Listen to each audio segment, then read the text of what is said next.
The CEO of the Northeast Charter Schools Network sent a letter today to what he calls, quote, the Edu-stablishment, more specifically to groups such as NECSN, the School Boards Association, and a few others. Kyle Rosenkrans is inviting those opposed to charter schools to come to visit one before engaged in routine bashing of them, which of course they do all the time. And Kyle is joining us now to talk more about the letter and support for charters. Welcome back to Capital Tonight. Thank you. I don't call this a letter. I call this I would call it someplace between a screed and a rant. But you say you toned it down from your original. I mean, what would you call it? That's true. You would call this, I mean, it's very tough. I call it myth busting. Myth busting. And it was myth busting on a lot of the words that get trafficked in the Capitol. And so we saw what was being said about charter schools, the 11th hour. We're at a critical moment in the state budget process. The education part of the budget is still under negotiation. And these are the groups that are not only standing in the way of a modest funding increase for charter schools at a time we're looking at unprecedented increases in public education, eliminating the GEA, foundation aid going up. But they're standing in the way of a modest funding increase. A rounding error is what I called it. But what you got, it's true, but what you basically do here is you're you're targeting specifically, it sounds to me like privileged suburbanites, pardon me, who don't understand the benefit of charters to underprivileged inner city kids. And you juxtapose that, particularly those same people, and to me, you're targeting mostly Assembly Dems. But forgive me, you should tell me if I'm wrong, but mostly, because they're the people who stand mostly with NECSN the strongest. And they are talking about progressive issues like minimum wage for $15 an hour and paid family leave, and you're saying those same people are served by inner city charters and you're not, and you're starving them. That's absolutely right, and that's what, for us, this is just about fairness and equity for the same people that many of these purported progressives and people fighting for the little guy are, their same allies are going around the Capitol and trying to mess with the funding for charter schools. And we don't think that's right. We think it's hypocrisy, and we called it out. Remind us how much money you were asking for again? Well, there's the Senate's one-house budget proposal would increase charter school funding by $54 million statewide. That's distributed equally to every kid in a charter school in the state of New York, from Long Island to Buffalo. And there's also an additional proposal in there that would grant charter school students equal access to the same building aid program that every other public school in the state of New York has access to. And equal access. How much is that? Just that you have to apply for it? Or we'd have to apply for it. It doesn't cost anything. It's just equal access to the same constitutionally mandated program that we think charter school students should have the same rights and privileges and access to. So it's not a lot, pardon me, it's not a lot of money, correct? No, it's not at all. And that's why we're saying I think this exposes the sort of vociferous opposition we see to charter schools when we're at a moment of relatively free of acrimony on the education issues. The 11th hour, we have these forces, the people we named in the letter, standing in the way. And also, they're pushing an Assembly one-house piece of legislation that would literally kill the charter school movement. How so? So not only are they standing in the way of funding, so? Well, it would change the rules around charter school enrollment to create impossible standards that the schools will never be able to meet, and then penalize them for not meeting them. Is this the no creaming proposal? That's right. Right, okay. So, just making sure that we're on the same page. What it would do is change the rules and double down on an existing system that our research showed that 80% of district schools in the cities where we have charters don't even meet.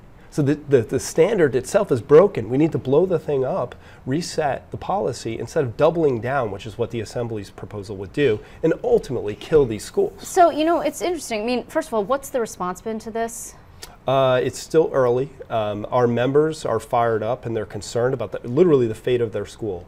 We have schools in a city like Rochester, I know, has been contacting all of their legislators. We have folks in New York City and everywhere, Long Island we've been talking to. Well, you specifically cite in the copy that I got the Rochester school. Are you tailoring it to various different schools in various different districts when you send this letter out? So a Buffalo area lawmaker would get a name check of a Buffalo area charter school, or it's just the Rochester school that you're highlighting? It's just one example, I think, of many. The funding inequity is actually deeper in Buffalo, but that just happened to be one sort of photograph we took at an event that I thought was really telling. And I thought it was important in this letter to take the gloves off and to show people the faces of the charter school children that are affected by these politics. It seems to me like a Hail Mary pass. I mean, you really, it's like the end of days here, and you're saying, come on, guys, right? I mean, it's a desperate attempt to get included in the conversation. Now, you and I have had this conversation before, that last year we talked about education, education, education. The governor was all about education reform. He went to bat for charters. He was out at the Success Academy rally. This year,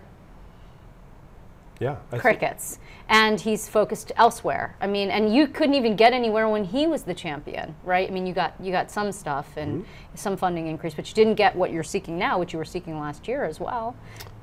Well, I mean, I think we did get a funding increase in last year's state budget, right, but you along didn't get the lines of what we're construction talking. No, we did not, and I think that's on the table now, and I think we're actually in a much better place to do that because there hasn't been all this acrimony over education issues.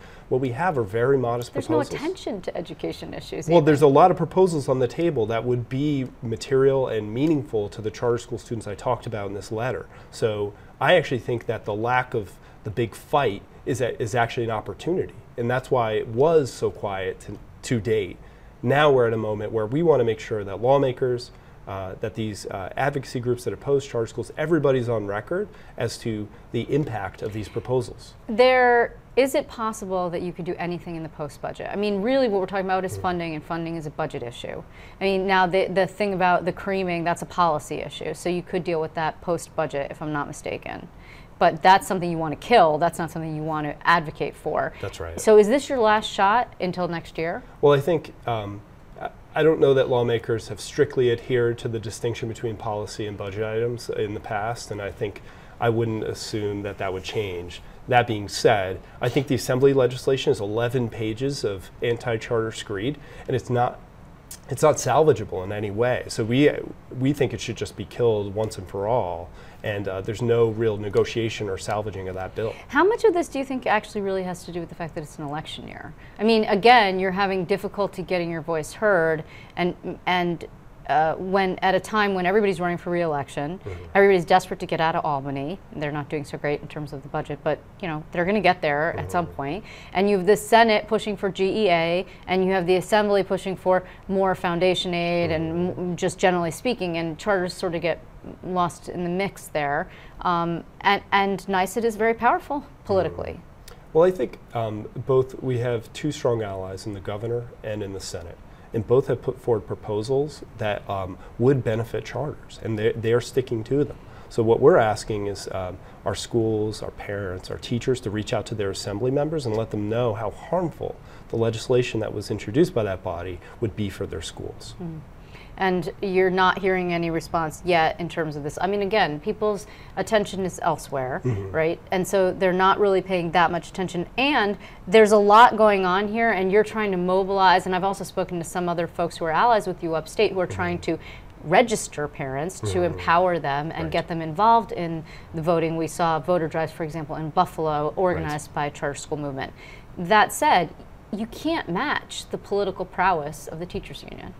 Well, we have parents, and they care. They Assembly Democrats in New York City. We have almost 100,000 kids in charter schools. They all have parents and family members. Those Assembly Democrats in New York City need to start representing those families too. They are constituents.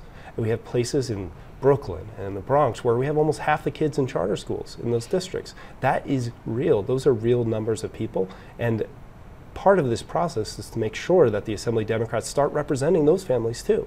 It's not just about who writes you a big campaign check. It's not just... Well, to be clear though, we should be clear. There are charter boosters who write very big campaign checks and create super PACs, et cetera. Sure, I'm glad they do. And some of those people are the same people pushing the education tax credit. But we're talking about Assembly politics right now. No, understood. I just want to point that out. Things have been very different.